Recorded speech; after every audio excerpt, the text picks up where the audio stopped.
Фума кызы Әминәне Ильяс ага велосипедка утырып авылга килгәч күреп ала. Гаилә тарихы 7 майда башлана.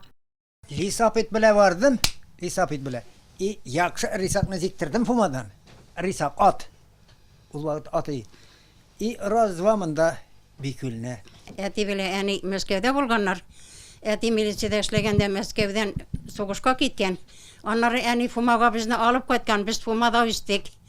Аннары 60-нчы елны монда килдем мына бикүленә. Шуннан бирле монда яши. Менә хәзер 60 ел. 60 ел үтеп китте. 4 малаем бер кызым. Әминә апаны сөйләде. Иң матурын. Матур да кирәк бит. Матур булмаса да 40 кыз. 9 анак, 5 анакчык.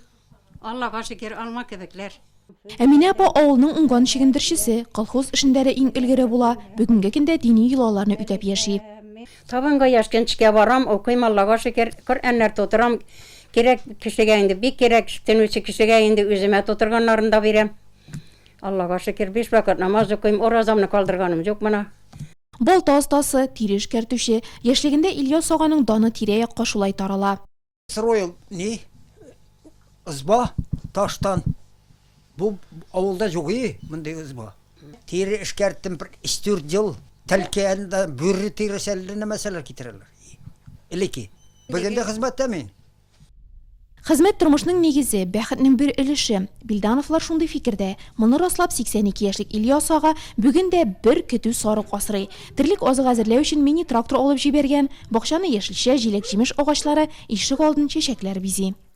Әтиәнемнең гаиләсе үрнәк булды инде, конечно, безгә барыбызга да 5 бала үстек. Безне барыбызны үстерделәр, укыттылар, профессиялар бирделәр.